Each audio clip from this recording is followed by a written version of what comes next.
Hello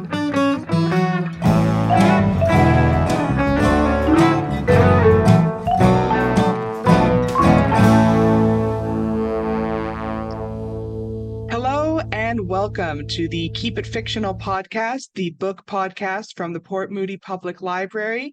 I'm here with my book friends, Corrine, Virginia, and Sadie, and I'm Al. So today we are talking about books that intimidate us. So what makes a book intimidating? Is it length? Is it topic? Is it something else? I guess we'll find out today from our lovely book friends. So today I am reading a book that has intimidated me for years. And the reason it intimidated me is that it's a classic, possibly the classic of the magical realism genre. And as a big fan of fantasy and magical realism, I've always known it's something I should, but it always seemed like such an undertaking that I always found reasons to avoid it. So today I am reading a book that starts in an iconic way.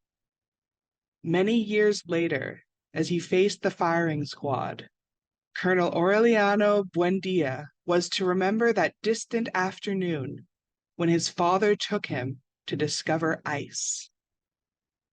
With that iconic line, one of the most famous in literature, the book that I chose today begins. And that is 100 Years of Solitude by Gabriel García Márquez. It's the story of the Buendia family, starting with José Arcadio Buendia and his wife Ursula, and the story of the town of Macondo in which they live. We first meet the young family in Macondo, which is isolated from the rest of the world, except for yearly visits from bands of Romani, one of whom, Melquiades, is a particular friend to José Arcadio. José Arcadio becomes obsessed with the technologies that the Romani bring with them, sure that each one, from magnets to alchemy, are the key to unlocking a better future. The town of Macondo is founded by José Arcadio Buendia after he and his wife have to leave their hometown due to José Arcadio killing Prudencio Aguilar with a spear for having insinuated that he was impotent. Haunted by the ghost of Prudencio, the couple finally decides to leave their hometown and find somewhere else to settle, along with some of their friends. On the journey, José Arcadio has a dream of a city of houses with mirrored walls and a voice telling him that it is called Macondo. Taking the dream as a sign, José Arcadio convinces the others to found a village with him, and the village of Macondo is born. From here, we follow the Buendia family down several generations through civil war and the founding of an American banana plantation. The dream of the reflective walls of Macondo is realized metaphorically, with the state of Macondo reflecting the state of the Buendia family. There are traits and names that carry across generations, creating an impression that time is not so much linear as it is cyclical. And at the end of the novel, it is revealed that Melquiades left a manuscript behind that is the story of the Buendia family, the founding of Macondo, and the eventual fate of the family, with the last member of the family being blown away and destroyed by a hurricane along with the manuscript, just as he finishes decoding it. I will admit this was a difficult read for me. The story feels like a spiral with elements coming back over and over again, slightly changed. It doesn't help that the characters are all very similarly named, with successive generations of José Arcadios, Aurelianos, Amarantas, and Omidioses, all distinct from each other, but blurring together at the edges. The opening line, really the opening paragraphs, really show the way that this book plays with time, blurring history into myth and myth into the personal. The story of the banana plantation and the massacre that follows really plays with this as well. The people in the town after the massacre refuse to acknowledge it, meaning that events within the novel can almost feel fictionalized within the context of the world they take place in. I'm glad I read this book. but I think it revealed to me that I'm not as much of a character reader as I thought. I need a bit of plot to help me find the line through the book to feel connected to it. Like, there is plot in this novel, but overall it's a study of several characters, or a study of family as a character, or a study of a town as a character. It's fascinating, but it's certainly not a light read. I think I'll need to read it again to get a better handle on it and better handle on how I feel about it. But for now, I would recommend 100 Years of Solitude to anyone who likes a story that plays with time, to anyone who really likes a strong kind of character development or character examination, to anyone who likes Fiona books, where not much happens, but also a lot happens, and to anyone who likes magical realism and wants to see one of the foundational examples of the genre. So now I think we're going to go to Corrine, who has uh, something interesting to talk to us about.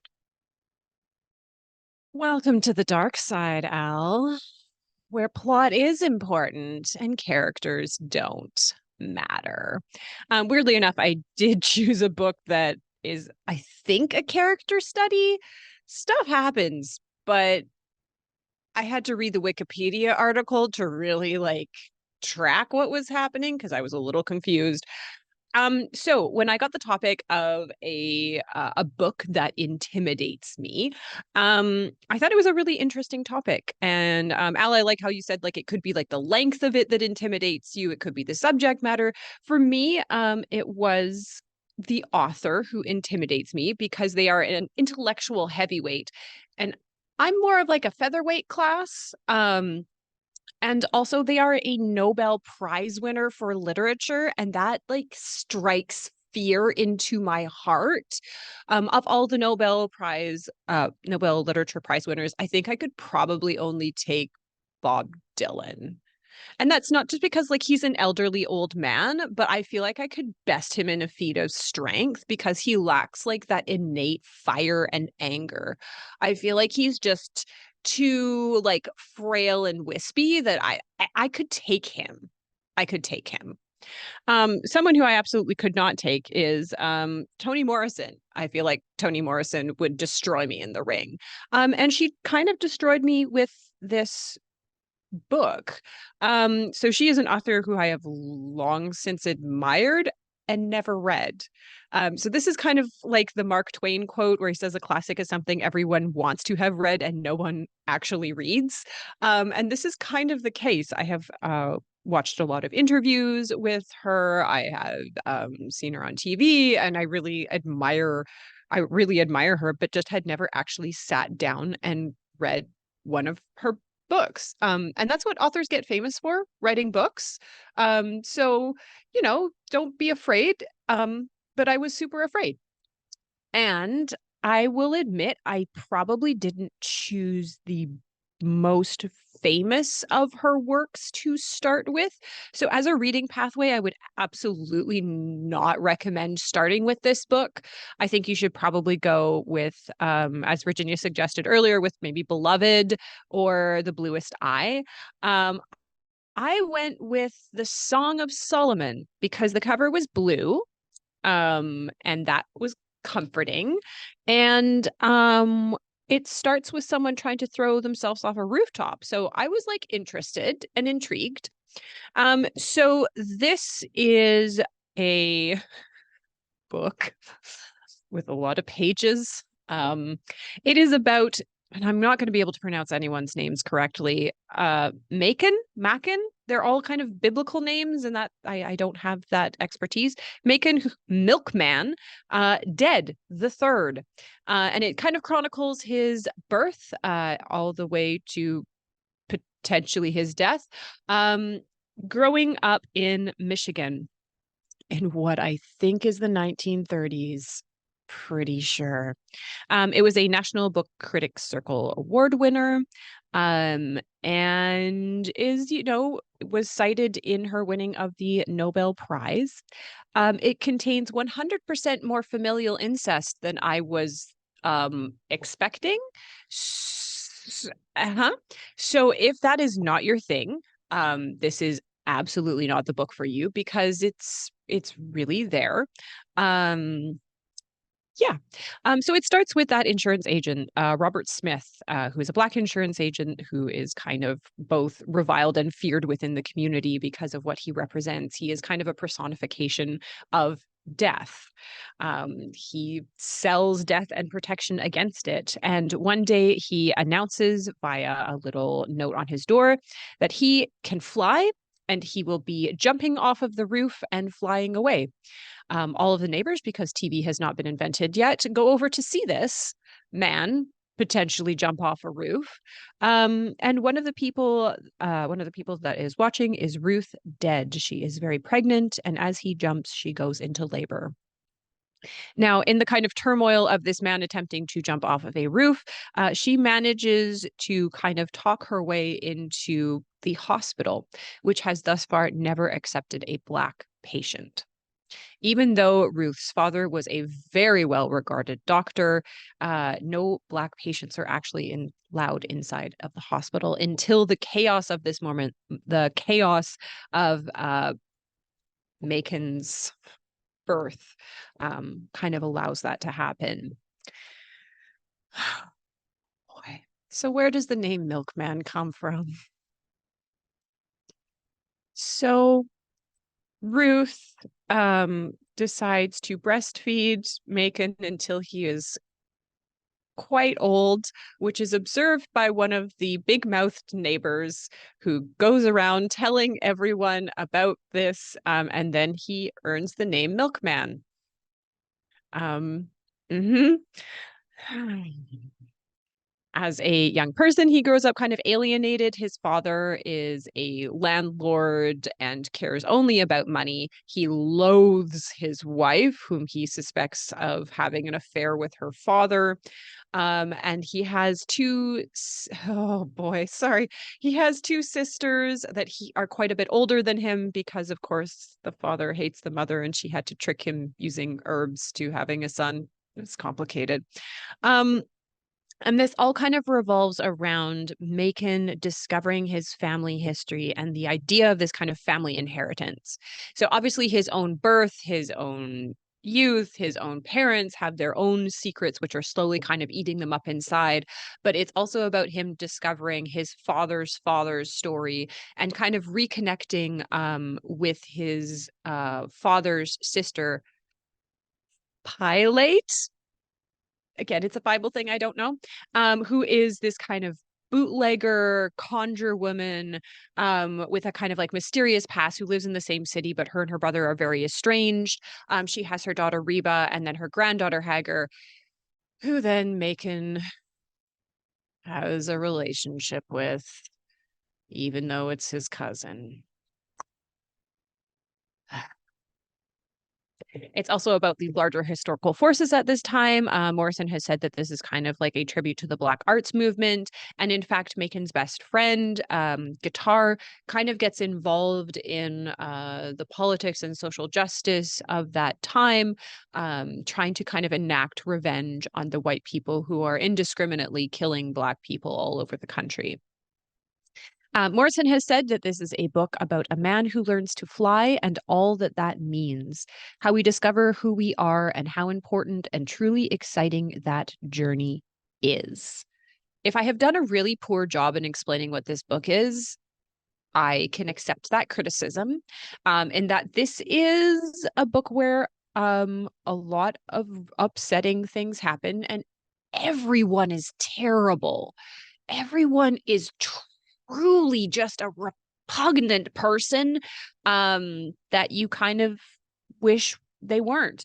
But the really, I think, wonderful thing about Morrison's writing, which is, again, this is the first time that I've ever kind of come in contact with it, is that it is very compulsively readable.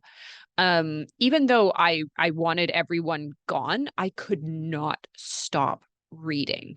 It is her mastery of the language is I can absolutely see why she won the Nobel Prize and why she's in such high esteem. She writes and crafts a sentence in a way that I really haven't seen anyone do before. It really is spectacular that it pulls you in on this journey and these people that you both hate, but you also really want to know what happens to them and why they are and what they're going to do. And there are some kind of lectures or speeches in this that are so impactful that I think I'll be thinking of for a long time, talking about people's uh, people's lives and people's history and how they are the way they are. Yeah, even though again, I've done a really poor job in kind of explaining what this book is, but the bare bones of it are not really important. What I think is the overall arching themes and the writing. The writing is really it's going to knock your socks off. So, do I think you should start Toni Morrison with the Song of Solomon? No. No, no, no, no. I don't think that's a good idea. If you're going through a reading pathway, I think you should probably start with one of her other more well-known books. And I think I actually will, um, because the writing was so powerful and so good that I really want to see that all kind of congeal into like a masterwork of hers, like a masterpiece that she's created. So yeah, I think it was intimidating. I think for all of the right reasons, to just kind of come across like a true genius is something that you don't see a lot and you don't get the opportunity to kind of like come into contact with that. So I'm really thankful for the topic. And I'm going to be very upset for quite a few days after reading it. So thank you. Thank you, Corrine. We are Nobel Prize winner reading buddies on this episode. I think now is time for our existential question of the episode. So today's existential question has to do with books that intimidate you, but maybe weren't as intimidating as you thought when you got to them. So yeah, what is a book that intimidated you when you were going to read it, but when you read it, you found it to be actually much more accessible than you thought? Difficult question. I can go first. For me, I think it was um, The Count of Monte Cristo. I thought that like it's a big book, it's a classic, it's a very big book. But when I read it, I just found that the prose was so engaging. The story is really a lot of fun if you enjoy a revenge romp and kind of a power fantasy.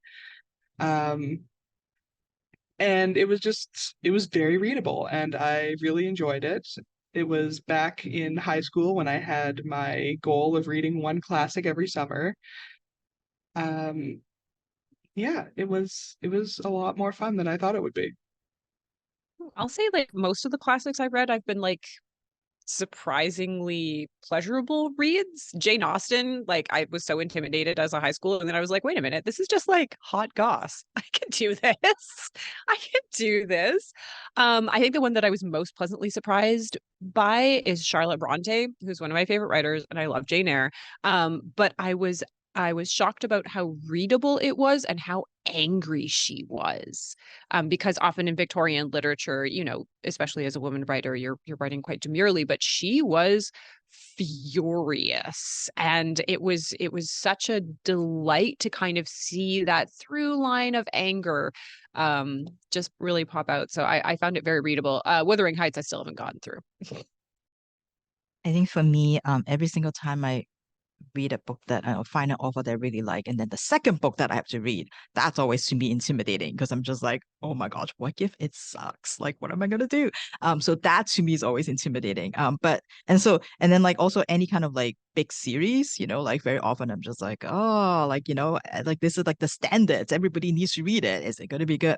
But the one that I can think of is probably a book that I talk about on the show, Life Ceremony, by Sayada Murata, because that was after I read Earthlings and I hated Earthlings with a passion.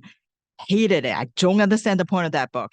And then I was told that I need to go read Life Ceremony. I'm just like, oh, I don't want to. But Liz was like, no, I think you really enjoyed it. And of course, Liz is always right. Like, why am I doubting? So yeah. So when I read, I'm like, okay. all right, maybe there's some redeeming quality to this author. So that was intimidating because I did not want to start it because I don't know what is going to happen, and I don't want a repeat of Earthlings. So yeah. I still haven't been brave enough to read Life Ceremonies because Earthlings, like, it's so awful. Yeah, but it's actually really good. Like I enjoy most of them in there. So There's one book that was recommended to me by a colleague, and it took me about 5 times to start it. And I don't know what it was that the beginning of it really intimidated me. And then once I got into it, I absolutely loved it and like devoured the whole series. And it's Shadow of the Wind by Carlos Ruiz Zafón. And like I absolutely love it now, but it took me so many times to get into it. I don't know exactly what it was, but like the first page, I think, is what I would struggle with. So maybe that first page is really intimidating. I'm not sure. And then I also find that a lot of things that intimidate other people, like classics, like Greek classics and Shakespeare, I quite enjoy. So I love a good Scottish play reading, or like a nice Trojan Women and Antigone kind of story. So say those ones are not as intimidating as some people think they are. You just have to get into the groove and kind of read it as if you would speak it. Just read it as if you would speak it.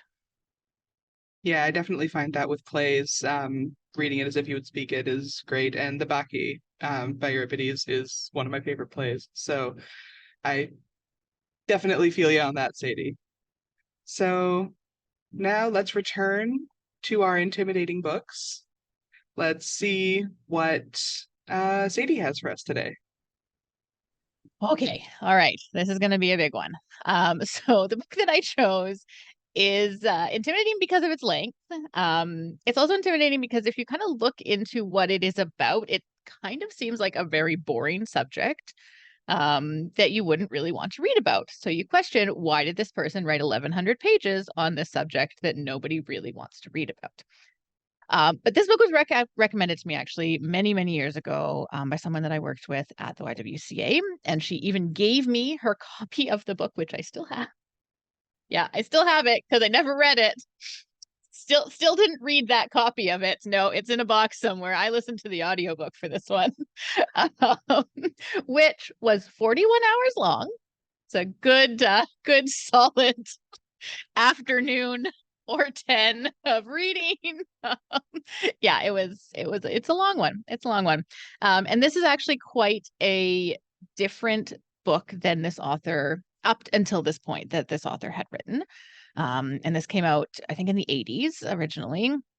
And before then, this author had written thrillers. They'd kind of written these sort of not very literary kind of, yeah, just kind of thriller, fun kind of things that people can get into really easily, read really quickly, and get over. And it was interesting. So the audiobook and I think the actual book has a preface from the author, and kind of explaining his process to get to writing this book. And it kind of just came from his interest in cathedrals. And the fact that one day he decided that he really liked cathedrals. And so he would go on tours of England to see all of these cathedrals. And then he started thinking about how a cathedral would be built and who might be involved in the building of a cathedral. So yes, at the basis of this story, it is about building a cathedral. And that is the through line pretty much for the entire book. However, that is not what the story is about. So the story is about all of the characters who come together and the lives that they live that surround the building of this cathedral. So the book that I read is The Pillars of the Earth by Ken Follett. And it starts it's a medieval story, so it starts in the year 1120. And it starts with the sinking of the White Ship. Now, the White Ship was a ship that traveling from France to England, and it carried the only male heirs to the English throne. And in 1120, the ship sank, killing everybody on board, including all male heirs to the British throne. Now, one person did survive, and this person's name was Jack Sherburne. A couple months later, Jack Sherburg is being hung because he stole a chalice from the cathedral in the Priory of Kingsbridge. He claims he did not do it, but there are eyewitnesses that say they saw him steal this, and so he must be hung. As he is being hung, a woman calls out from the crowd that is formed or in the town square. And she calls out to the people who are up on the stand with Jack Sherburg. And the people who are up on the stand, there is a priest, there is a knight, and there is a monk. And these three people are the people who have accused Jack of stealing this chalice and who have given eyewitness statements saying that they witnessed this. Now, this woman knows that this is not right. And so in Jack's final moments, she yells out a curse, cursing the town and cursing these three men for what they have done. She then runs out of the village, never to be seen again. Our story now jumps ahead, and it jumps ahead to the year 1135, and it first of all follows Tom Builder. Now, this story, the book is a bit interesting because you meet the characters in more or less the present day, and then you hear all of their histories. And so there'll be like one thing that will be mentioned, and then that will be a jumping off point for them to tell you everything that they have gone through up until this point in time to get them to this point in time. So currently we are in the year 1135. We meet Tom the Builder, who is a mason. And Tom and his son Alfred are building a house, and they're building a house for a Lord Percy Hamley, for his son William Hamley, who is going to be wed to Aliena, who is the daughter of a duke, and this is going to be the house that they are going to live in. So they're almost done the house when somebody rides up and tells them that they have to stop building right away. Aliena has refused to marry William, and so they no longer need the house. They don't need it anymore. Aliena had a promise from her father that he would never force her to marry somebody that she did not want to marry. Now, looking at the fact that this is the 1100s, that's quite different from what would usually happen. So Tom now realizes that he's out of work. Tom does not know what he's going to do. He has a son, Alfred. He has a daughter, Martha, and he's just found out that his wife, Agnes, is pregnant again. He needs to be able to work so that he can feed his family. Up comes William Hamley, the disgraced son of Percy Hamley, who has just been turned away and turned down by Aliena. He is absolutely furious. He does not care for anybody. He almost runs over Tom's daughter, Martha, on his horse. And he rides up very, very angry and takes all of his anger out on Tom, who is now telling him that he has to pay Tom and his workers. Eventually, William decides that he will do this. Tom and his family go on their way. Now, Tom has always had a dream. Tom has dreamed of building a cathedral. Tom has wanted to build a cathedral since he worked on the building of a cathedral once. And during that time, he was not the master builder. He was just a mason, and he learned that he did not know a lot, but that he would like to know more. Yes, he did not really know what he was doing. But from there, he decided that he needed to learn how to know more and how to build this cathedral. So Tom takes his family on the road to try and find a town who is building a cathedral who will give him work. So Tom and his family walk. And they walk and they walk and they walk and they walk. And they keep walking and they cannot find work anywhere. And Agnes is getting more and more pregnant. And they don't know what they can do. They have a pig, so they know that they'll be able to sell that in the biggest town. But other than that, they have no idea what's going to happen. Now, I'm not going to explain all of Tom's story because it would probably take 41 hours to get there. But that is one part of our story. The other part of our story follows Prior Philip.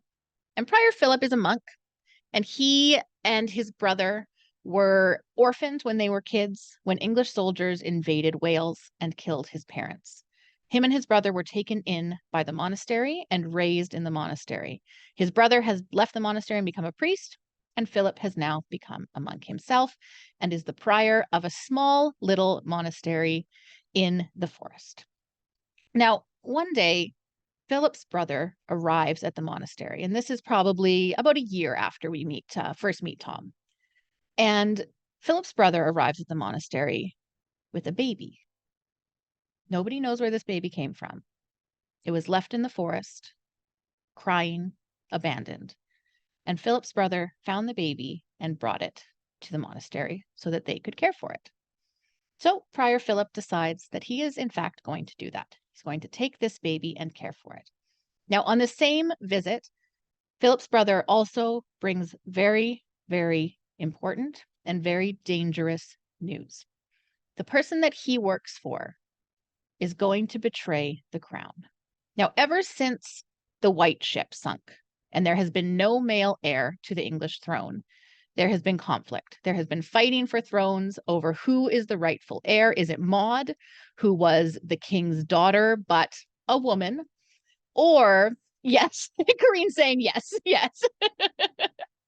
Or was it Stephen, who I think was the king's brother? I think it was the king's brother, or maybe uncle. So there's been fighting, and currently Stephen is on the throne, and Stephen gets the support of the church.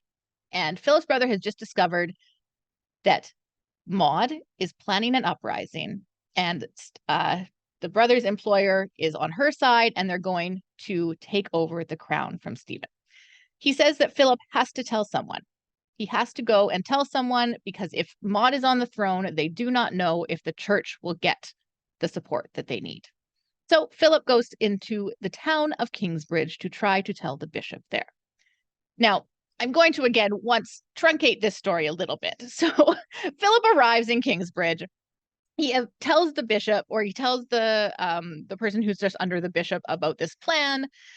Kind of through his telling of this plan, a lot of things start to happen. So the information is passed on to the Hamleys, who then invade this duke's castle, capturing the duke and killing a whole bunch of people, taking over, leaving Aliena, who was the Hamleys' almost daughter-in-law, without a house, without a family, without a father. And then also this leads to Philip becoming the prior of Kingsbridge and deciding that he's going to build a cathedral. So as you can see, we're only probably like maybe 200 pages into the book at this point. So anyway, so that is kind of the basis of the story. It follows all of these characters who eventually come to join each other in Kingsbridge at the building of this cathedral. Tom and his family, Philip, Prior Philip, Aliena, they all meet kind of in Kingsbridge after a very long, hard road to get there. That is sort of the theme of this book, is as soon as you think that something good is going to happen for the people that you want something good to happen for, something horrible happens to them instead. I found myself kind of groaning and saying, like, are you kidding? Again? Like something terrible is going to happen again? Like, so that is sort of the basis of the book. I'm not doing a very good job of explaining because it is such a long book and there are so many different moving parts. And it basically kind of includes the drama of life in the Middle Ages, of kind of what it is to be involved in political drama and not really want to be involved in political drama because you're just a monk who doesn't believe in drama. It was a lot. It was definitely a lot. Content warning, there is a lot of violence. There is a lot of rape. There is violence to animals, as well as violence to people. There are very explicit sex scenes described, both consensual and not. So it does have a lot of content warnings that I would like to put out there. It involves a lot of truly terrible people, that maybe these people existed in the 1100s. I don't know. I'm not sure. But it was engaging because of the drama that was kind of included, but it definitely had the feeling that enough was enough, and you probably could have shortened this book by 400 pages and it would have been okay, and you maybe could have cut out some of the rape scenes and it would have been okay. So yeah, I think if you're looking for like a true historical book, it does follow the history of that time, I think, quite closely. At the time I was looking up like the Wikipedia of like succession of the throne to see exactly how it all went, and it does follow it pretty precisely. And it does, yeah, kind of tell this fictional story within this framework of a very real time. So if you like something that has a huge base in history, if you do like something that has a lot of drama in it, if you're okay with reading kind of some not great violent and sexual violence scenes, then I would recommend it. I think that a lot of people absolutely loved it. It was, I think, one of his most popular books. It ended up being. I don't know if that's just because it was such a remove from what he had written before that. There is a second one, World Without End, I think. I don't think I will be reading it at this time. But the nice thing about it is that you don't have to. So it does sort of wrap things up in this story, and I don't think you necessarily have to read the next one.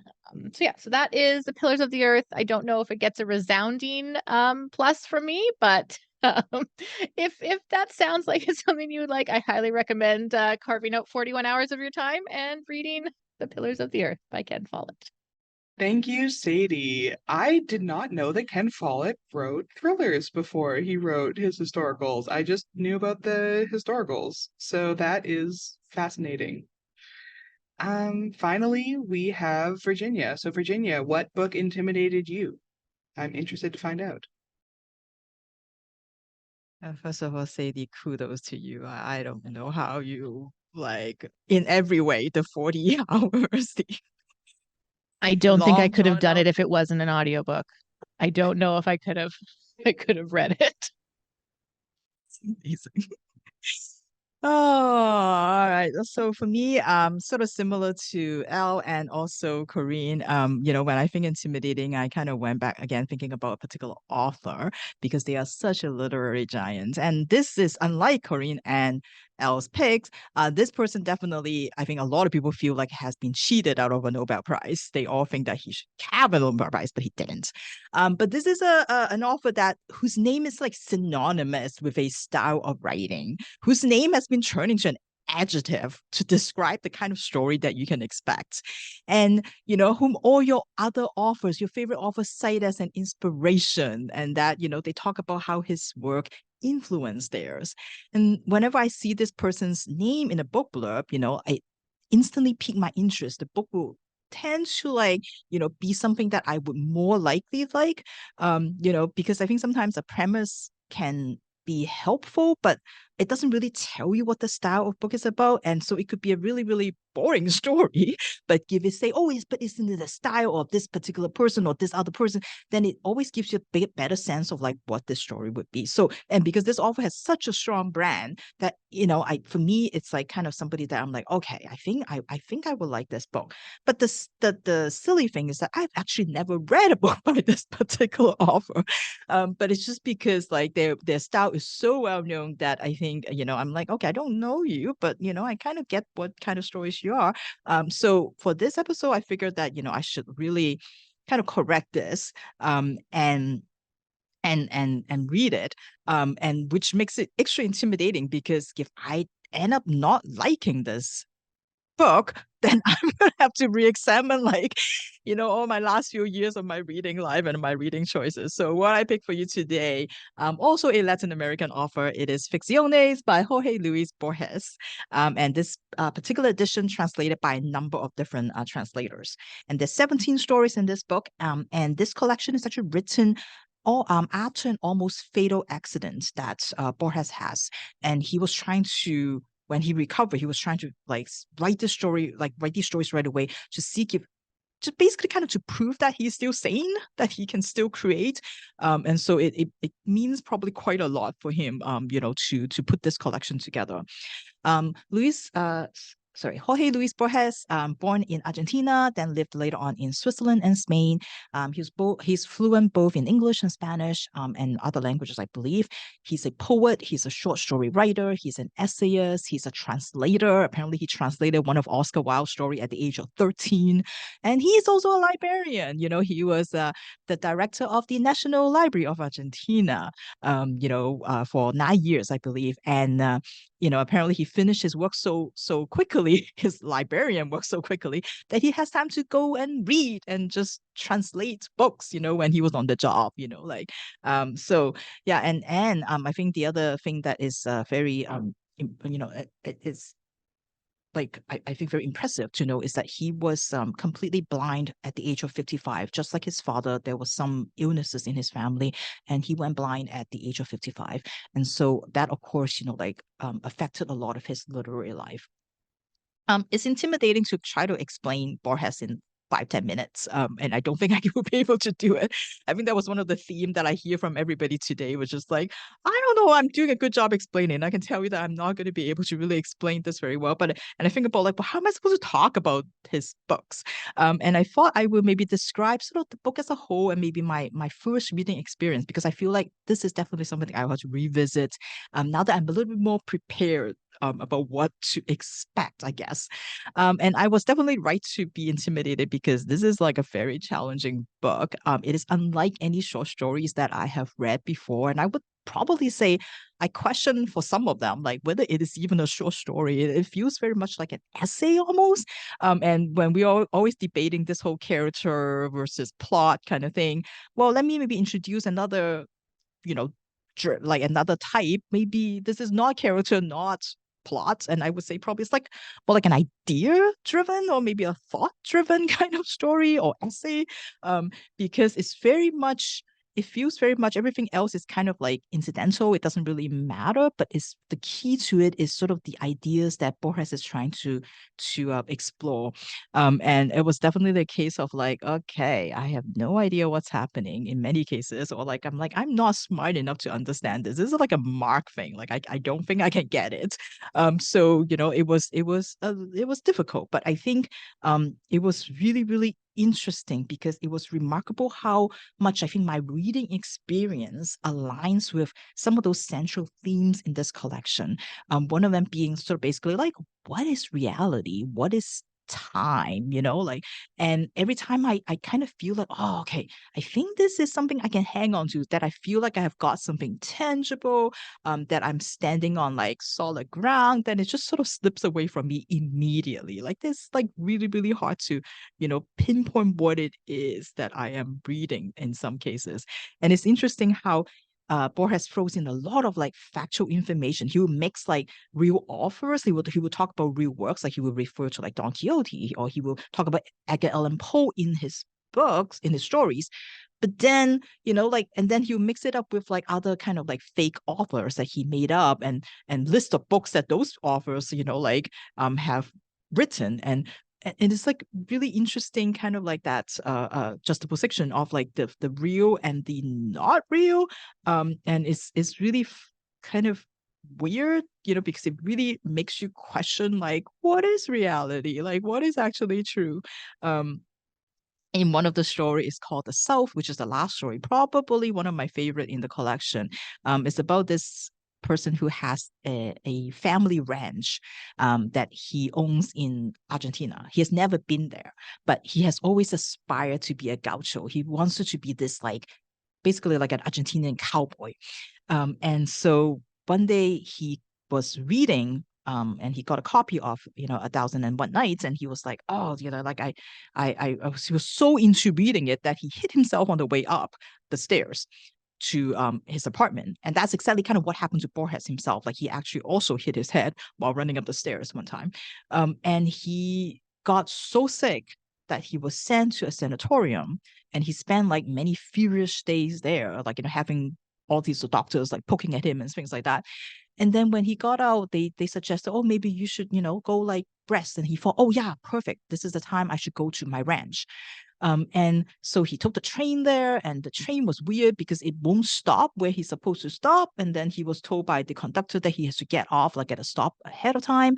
And then while he was trying to get to where he wants to go, he stopped at a local diner, and then he got like these locals who were like, harassing him. And so they ended up in a knife fight. And he was just like, and he probably ended up dying from the knife fight. But then at the end he was like, oh yeah, but this is like the death that I imagined, and then so like this, and then at that point you're like, okay, well, did he actually die, or like did he actually, is this all real, did he actually still in the sanatorium, and he's just thinking about all this, and it's also this whole idea of like kind of different ways you can sort of read a story, different ways you are like the reality that you think is real. Is it really real, or is it something that you imagine?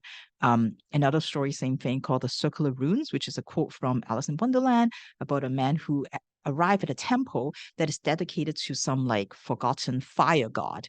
And so he was there and he dreams the existence of this other human being. So he created this other person. And then he was preparing this person to go out to the world so that, like he can do whatever he does.